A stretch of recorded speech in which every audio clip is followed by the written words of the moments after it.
पानी है बिहार में।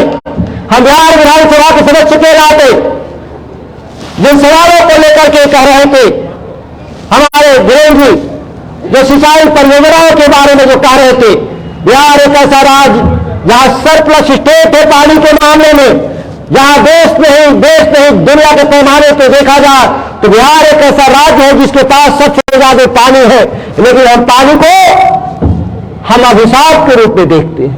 तो पहला दुनिया में हम लोग हैं जो अभिशाप देखते हैं। कहा जाता है बिन पानी सब सोन। आप राजस्थान के थार के इलाके को देख लीजिए, रेगिस्तान को, वहां आबादी विरल होती है, जहां आबादी को रहन के लिए, रहन सहन के लिए उनके लिए जगह नहीं, जहां एक उनके लिए घास का तिनका भी नहीं उगता। लेकिन पानी कभी भी हमको घाटा नहीं देता। पानी हमेशा जीवन जीने का अधिकार देता है, हमारी व्यवस्था को सुनिश्चित करता है। इसीलिए आप देखे होंगे कि सबसे ज्यादा घनी आबादी कहां है दुनिया में? सबसे ज्यादा घनी आबादी इसी कोसी के इलाके में है। क्यों? क्योंकि सबसे ज्यादा पानी है। पानी हमेशा जीवन देता है। हम उस जीवन रेखा को हम आज अभिशाप इसलिए समझ रहे हैं कि हमारी सरकारों के द्वारा साफ नीति नहीं होने से या पानी जो हमको हीरा सोना में बदल सकता है, वह बाढ़ के माध्यम से हमारी खेती को बर्बाद करते हुए समुद्र में पानी चला जाता है। हमारे यहां गंगा परियोजनाएं हैं।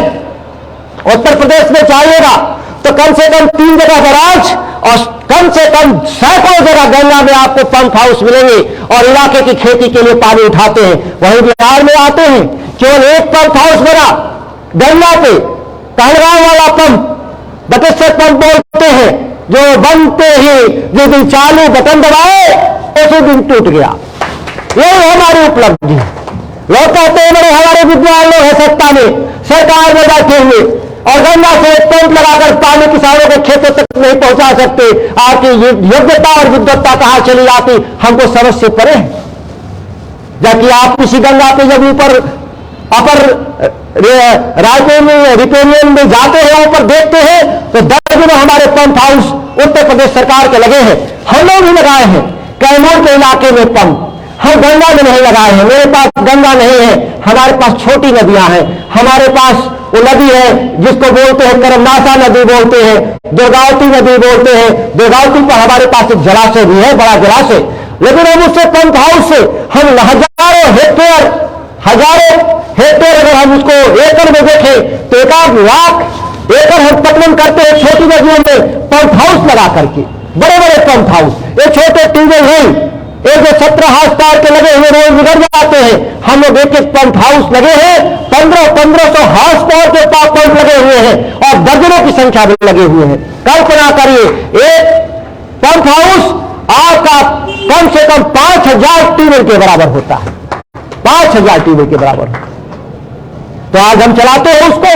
ऐसा नहीं है कि बिहार में नहीं चल सकता, लेकिन सत्ता के हुक्मरान लोगों ने एक गंगा में नया पंप लगाया है। लोगों ने वो पंप से पानी निकाल कर ले जाते हैं राजगीर में और बोधगया में एक नया पंप लगाए हैं। हम पंप के विरोधी नहीं, हम गंगा के भी विरोधी नहीं, लेकिन राज्य के साधनों पे पहला हक किसानों का होना चाहिए। और उस हक में सबसे जरूरी चीज है कि हमको सरकार को ये जो पंप हाउस लगे हैं जिसका रेकरिंग कॉस्ट साल में करोड़ों रुपए आएंगे और चलेगा पंप कितना दिन? बरसात के दिन में कहा गया है। तो बरसात में ही पंप चलाना है तो फिर बरसात में तो वह पानी कहीं भी नदियों से आप उठा सकते हैं। ये सोनकान नदी जिसके कनाल सिस्टम के जरिए बिहार का आधा से अधिक खाद्यान्न पैदा करते हैं, केवल एक कनाल सिस्टम में, सोनका इंद्रपुरी कनाल सिस्टम बोलते हैं उसको, बड़ा सिस्टम, उसके जरिए इस राज्य का 50% से ज्यादा खाद्यान्न हम पैदा करते हैं। इतना पानी उस नदी में है। अगर हम चाहते तो नदियों को जोड़ने का जो संकल्प है, एक रिवर बेसिन दूसरे रिवर बेसिन से जोड़ने का संकल्प, अगर उसमें एक नहर बनाए होते हम डेरी के ऊपर और ले आके भागलपुर के पास उसको मिला दिए होते तो 8 जिला का पतन होता और 1 रुपए का बिजली बिल नहीं लगता। लेकिन नहीं, आप ये नहीं करिएगा। क्यों? आप इंजीनियर हैं, सत्ता में बैठे हुए प्रमुख लोग का दावा है कि हम इंजीनियर हैं, लेकिन इंजीनियरिंग का बुद्धि पता नहीं कैसे समय पर जब विकास के असल मॉडल लागू होते हैं तो वह पिछड़ जाता है, वह दिमाग कहीं न कहीं चौक हो जाता है। अब जिस ताल्लुक से होता होगा उसका जवाब वो लोग देंगे। तो ये बिहार के भीतर मैंने कहा था कि फर्टिलाइजर की समस्या का समाधान है, उसमें दोषी केवल बिहार सरकार अकेले नहीं, भारत सरकार भी दोषी है उसमें।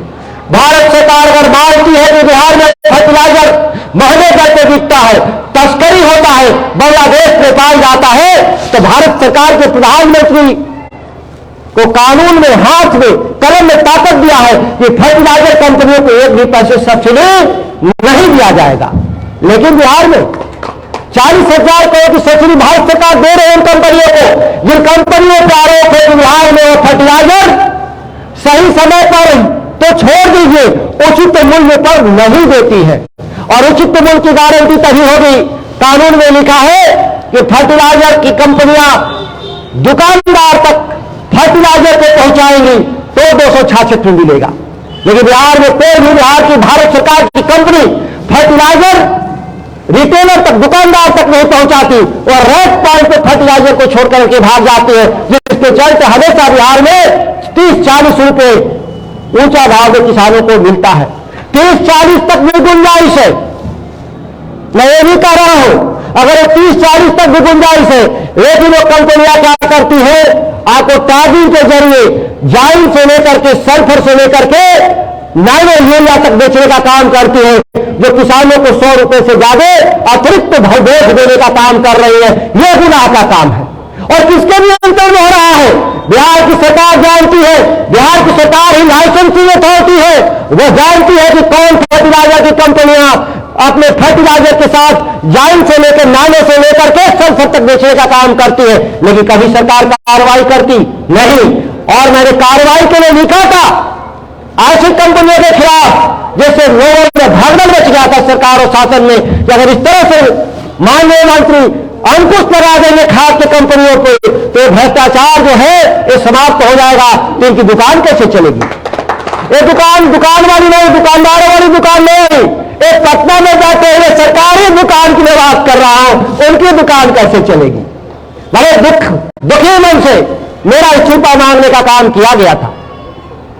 आश्चर्य हुआ कि मेरे सवाल कौन खराब थे। हम बिहार की जनता के सामने ये पूछना चाहता हूं, सबके सामने मीडिया के माध्यम से, कि मेरे सवाल कौन गलत थे। अगर मेरे सवाल गलत थे तो बहस होना चाहिए बिहार में कि सुधाकर सिंह ने फला किसानों के सवाल को गलत तरीके से उठाया। कभी नहीं बहस होते हैं, कई मुद्दों पे बहस होते बिहार में देखे होंगे, लेकिन किसानों के सवाल पे लोगों को लकवा मार जाता है। ये आज से नहीं, ये वर्षों से हो रहा है अन्याय। ये वर्षों से अन्याय के खिलाफ जब मैंने चुनौती दिया, जब आवाज बुलंद किया, तो सरकार संकट में आ गई। तो सरकार को मैंने कहा सरकार चलना जरूरी है, इसीलिए मैंने इस्तीफा देने का निर्णय किया।